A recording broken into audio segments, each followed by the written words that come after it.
Olá. Olá, tudo bem? Professor Caio, estamos falando de fisiologia vegetal, nosso segundo vídeo sobre o tema. E agora estamos em cena com a transpiração. Do mesmo jeito que você sua, perde água e você tem que repor essa água, os vegetais também perdem água, essencialmente pelos estômatos, por onde 90% de toda a água é perdida. Então, dessa taxa transpiratória total, 90% acontece através dos estômatos, que são estruturas foliares super importantes. Faltam 10%. Os 10% acontecem através da própria superfície da folha, essencialmente, que a gente chama de cutícula. Então, a gente tem a transpiração estomática, que representa a grande carga transpiratória, e a transpiração cuticular. Existe uma diferença notável aqui, que é assim. Os estômatos, eles podem ser regulados. Tem hora que eles estão abertos, tem hora que eles estão fechados. Quando os estômatos se fecham, a transpiração estomática deixa de existir. Mas a transpiração como um todo ainda permanece. Porque a cutícula, a saída de água, pela cutícula, digamos, ela é constante, ou pelo menos ela não pode ser regulada ora sim, ora não pela planta. É que é um percentual muito pequeno. Então, quando os estômatos fecham, por exemplo, em resposta a uma escassez de água, grande parte da transpiração deixa de acontecer. Mas falar que a transpiração é cancelada absolutamente é mentira. Tá? Então, esses estômatos, eles abrem, eles fecham, quais sinais que eles respeitam, quais são os fatores que influenciam a atividade de um estômato. Então vamos lá, a gente pode escolher, se a gente tivesse que elencar 3 grandes fatores de influência para os estômatos. Então, fatores de influência para a transpiração. A gente pode pensar na própria oferta luminosa. A incidência de luz nas células estomáticas faz com que essas células se tornem túrgidas, ou seja, elas ficam gordinhas. E quando elas ficam gordinhas, um buraquinho entre elas acaba se abrindo. A abertura estomática é uma consequência da enturgescência das células guarda. Quando elas estão gordinhas, por uma distribuição celular toda especial, é que o poro estomático se abre. Tá? Um dos fatores que promove essa abertura é a luz. E faz todo sentido, né? Porque se tem luz, a planta tem que aproveitar para fazer fotossíntese. Mas para fazer fotossíntese, ela depende de gás carbônico, CO2, que vai entrar lá na fase escura, chamada de ciclo de Calvin. Só que da onde vem esse CO2? Da atmosfera, essencialmente. Pelo menos boa parte dele é absorvido da atmosfera. E claro que para que possa entrar da atmosfera nas folhas, os estômatos, que são os poros nesse sentido, garantem boa assimilação de gás carbônico. Tem luz, abre estômago, entra gás carbônico, a fotossíntese acontece. Olha que sequência bonita, né? Um outro fator, o próprio teor de gás carbônico nas folhas. E aqui é uma coisa meio óbvia. Se o teor de gás carbônico nas folhas está baixo, o que a planta entende? Fala, está faltando gás carbônico. Temos que pegar mais da atmosfera. Isso também é um estímulo para abertura estomática. E aí o gás carbônico entra. Claro que a hora que o estômago abre para pegar gás carbônico, a planta transpira. Pode ser que isso seja bom, já vamos falar. Mas ela também tem que tomar cuidado para não perder água pela transpiração excessiva. E olha que nó, olha que sinuca de bico, como diria meu pai, a planta se meteu. Porque se ela abre muito o estômago, ela desidrata, perdendo água. Mas se ela fecha o estômago, ela não perde água, mas ela também não consegue o gás carbônico para fazer fotossíntese. E aí, planta? Quando e quanto abrir seus estômatos? Para favorecer a fotossíntese sem prejudicar numa chance de ressecamento muito grande. A planta tem que ficar monitorando isso, esses 2 valores, a todo instante. Né? E uma outra coisa, claro, essa aqui faz mais sentido, é a própria oferta de água presente no solo. Porque se o que faz as células dos estômatos se abrirem é a quantidade de água que elas têm, a hora que elas ficam túrgidas, cheias de água, o estômato abre. Na hora que falta água nas células ou no solo, na hora que a planta está num momento de estresse hídrico, o estômato não vai abrir. Até porque se ele abrir, mais água vai ser perdida pela transpiração. E a planta, já que já não tem muita água, não pode deixar isso acontecer. Tá? Existem outros fatores, são processos bioquímicos super complexos, mas a gente pode pensar nesses 3 grandes fatores aqui. Qual é o ambiente maravilhoso para uma planta?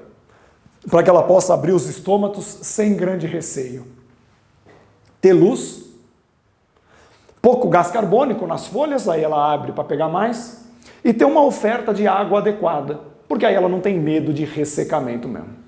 Tá? Agora, esses 3 variam enormemente no ambiente. Tá bom?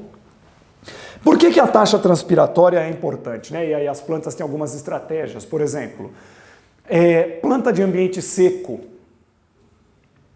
tem uma cutícula muito mais espessa, uma cutícula coberta com cera, para evitar boa parte da transpiração cuticular. Ou então, as plantas eles têm estômatos guardados em criptas, muitas vezes na parte de baixo da folha, quando ainda existe folha, se é que não virou espinho, né? Na parte de baixo, na epiderme inferior, para se proteger de uma radiação solar mais direta, de uma perda de água mais direta, e esses estômatos ficam protegidos dentro de uma dobra chamada de criptas estomáticas. Existem várias adaptações para evitar uma perda de água excessiva, tá? Mas numa planta padronizada, esse percentual a gente observa. Vamos imaginar a seguinte situação agora, ó. Nós temos aqui uma parte da planta que é a folha. Você pode imaginar que seja a copa de uma árvore frondosa. Aqui nós temos o caule, independentemente do comprimento relativo de cada um, da proporção, isso não importa agora. E temos aqui a raiz. Olha que sequência muito legal, né? Quando uma planta transpira, porque a folha abriu seus estômatos e aí a água fugiu, esta água sai para a atmosfera. Olha a água transpirada aqui, ó. Foi para a atmosfera. Muito bem, na forma de vapor d'água, por exemplo. A água escapuliu da folha, fugiu, agora faz parte do ar que a gente respira. Essa folha, ou essa célula da folha que perdeu água, momentaneamente fica mais concentrada, menos diluída. E aí ela rouba a água da célula vizinha, que rouba a água da célula vizinha, que rouba a água da célula vizinha, que rouba a água da célula vizinha. Você vai criando toda uma diferença de água que vai fazendo com que a célula seguinte roube água por osmose da célula anterior, que rouba da anterior, que rouba da anterior, que rouba da anterior, que rouba da anterior. Mas e essa célula da raiz? Essa última aqui, que deu a água para outra, que deu para outra, que deu para outra, para repor essa água que saiu lá em cima. Essa última célula, ela não tem outra célula de quem pegar, porque ela é a última da fila. Mas, se ela é uma raiz, talvez ela esteja no solo. E esse solo adequado talvez reponha para ela a água que ela cedeu para a amiga. Então, em algum momento, a raiz absorve esta água, que foi, na verdade, perdida lá em cima. E existe uma continuação, na verdade, uma continuidade, célula a célula, molécula de água, por todo o corpo da planta. As moléculas de água, elas têm uma propriedade muito importante que a gente chama de coesão-adesão. Dentro dos vasos do xilema, que conduzem seiva bruta, que é essencialmente água e sais, as moléculas de água dentro dos vasos do xilema é como se fossem unidas umas às outras, como se fosse um colar de contas. A hora que você puxa para fora uma molécula de água, vaga um espaço, porque todas as outras dão um passo acima. E aqui fica faltando uma molécula de água. E aí vem do solo para repor. Quando uma outra molécula de água foge por transpiração, mais um andar acima, mais uma molécula de água entra. É como se você tivesse um cordão, um colar de contas, e você fosse puxando bolinha por bolinha. Esse colar, ele vai subindo. Então, quanto mais a planta transpira, quanto mais a folha perde água por transpiração, mais água tem que ser absorvida do solo, porque mais água tem que ser reposta. Se a planta perde água transpirando lá na folha, mas o solo não consegue fornecer a mesma água que ela perdeu, né, a mesma proporção de água, essa planta desidrata. Não dá para ela perder 10 moléculas de água e não conseguir repor nenhuma. E eu estou dando números totalmente exagerados, mínimos, mas ela tem que ter um equilíbrio hídrico. Está saindo água, tem que repor também. É que nem você. Está suando muito. Você tem que repor água. Só que você bebe água. A planta não. Ela absorve do solo. Isso de que a taxa absortiva do terreno depende da taxa transpiratória, a gente chama de sucção da copa. Porque é como da copa das árvores, né, que é onde estão as folhas. Porque é como se as folhas sugassem ou succionassem água de todo o corpo da planta. E aí a raiz tivesse, por sua vez, que chupar a água do solo. Você cria uma força ascendente toda vez que a água é perdida por transpiração. Essa é a grande ideia, é a grande explicação de como que a seiva bruta flui para cima através do xilema. É o que a gente chama de teoria da coesão, tensão, adesão. As moléculas de água e a própria relação delas com os vasos estreitos do xilema, com propriedades físico-químicas muito interessantes, garantem essa unidade de ascensão. Sai lá em cima, dá um passinho. Sai lá em cima, dá um passinho. Aí molécula a molécula, a coluna de água vai subindo, das raízes até as folhas. Uma coisa super perigosa é quando, por exemplo, você vai transplantar uma planta. Então você tirou a planta da casa da sua tia, quer levar a planta para o seu quintal. Normalmente, durante o trajeto, se a planta ficar exposta com as folhas normais, ela vai perder muita água por transpiração. Mas como ela está momentaneamente fora de um vaso ou de uma oferta hídrica maior, ela pode perder tanta água transpirando que ela não consegue repor.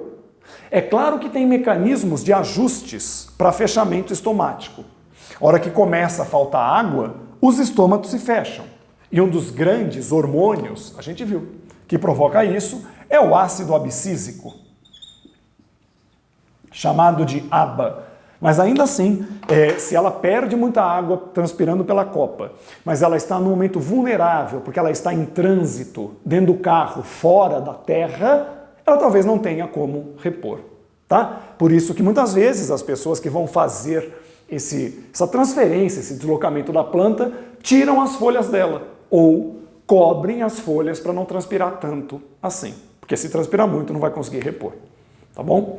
Uma outra coisa perigosa é quando você interrompe essa coluna de água contínua pelo corpo de uma planta. Por exemplo, quando você corta um caule e entra uma bolha de ar. Você cria uma rolha gasosa, você cria um êmbolo ali. Aí a união que existe entre as moléculas de água, que é necessária para que a água suba de forma coesa, deixa de existir. Então, a hora que você tem uma bolha de ar nos vasos do xilema, você muitas vezes interrompe a ascensão da seiva bruta. Tá? Teoria da coesão, tensão, adesão, também chamada de teoria de Dickson, explica a ascensão da seiva bruta, que é essencialmente água, que é o que nós estamos falando, com alguns sais minerais que foram absorvidos lá também nas raízes. Tá certo? Olha como os estômatos são importantes, né? São eles que permitem essa ascensão hídrica. Beleza? Mesmo? Então tá bom. Já que nós falamos de seiva bruta, temos que falar também da seiva elaborada. E quando a gente fala de seiva elaborada, a gente pensa em moléculas orgânicas, porque essa seiva elaborada ela tem, além de água e sais, glicose. açúcares que foram produzidos na fotossíntese. E quem conduz normalmente esses produtos todos são os vasos do floema.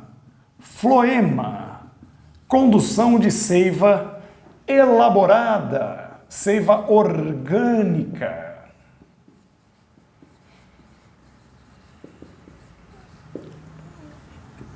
Muito bem. O que a gente tem que lembrar? Que essa seiva elaborada, essa seiva orgânica, ela nasce, por assim dizer, nas folhas. E por que elas nascem, elas, seivas elaboradas, por que elas nascem nas folhas? Ué, porque é nas folhas que acontece a tal fotossíntese, não é isso? Lá nas folhas você tem essencialmente a captação de luz, aí os cloroplastos dali essencialmente fazem a fotossíntese. Não que só aconteça na folha. Se você imaginar um caule jovem, um caule verde ou um cacto, é no caule que acontece também. Mas a folha é o grande órgão fotossintetizante. Então é aqui que existe produção de moléculas orgânicas. É aqui que nasce, por assim dizer, a seiva elaborada. Vamos colocar assim, ó. Produção de matéria orgânica. Leia-se glicose e outras moléculas energéticas. Agora, quem que vai consumir essa glicose? Quem que vai se valer, quem que vai se beneficiar com os carboidratos que a fotossíntese lá nas folhas produziu? Todo o resto do vegetal. Então, na verdade, das folhas, onde a matéria orgânica nasce, ela vai ser distribuída, a gente diz que ela vai ser translocada,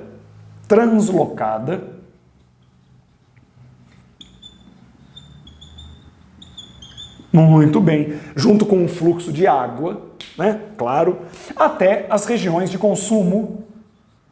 E essas regiões de consumo são virtualmente todos os outros órgãos do vegetal. Uma raiz, ela tem que ganhar glicose? Com certeza.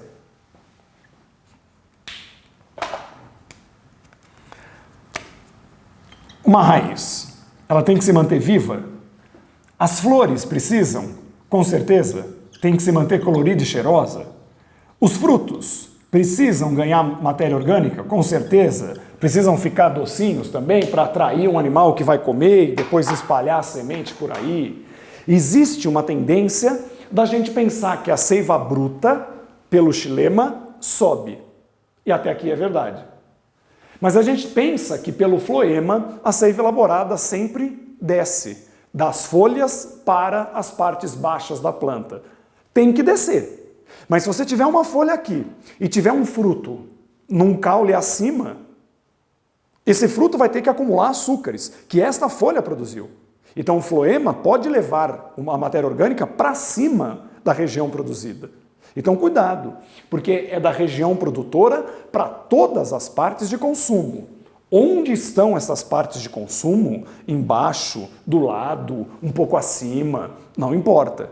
E é sempre por gradiente químico, é fluxo de massa que a gente fala. A glicose que nasce em grandes quantidades aqui é jogada nos vasos do floema por transporte ativo e sendo arrastada pelo próprio fluxo de água, translocada pelo fluxo de massa, como a gente fala, ela vai sendo distribuída célula a célula, teoricamente, para todos os órgãos que necessitem.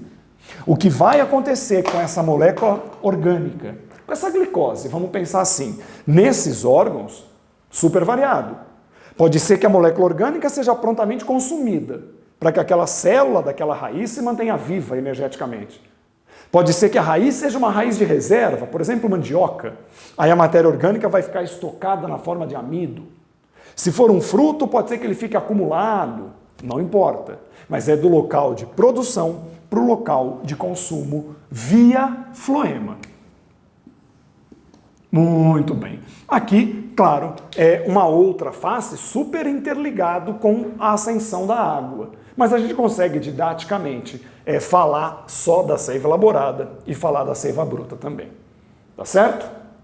Então é isso. Espero ter ajudado, fique bem e até a próxima. Um grande abraço. Valeu!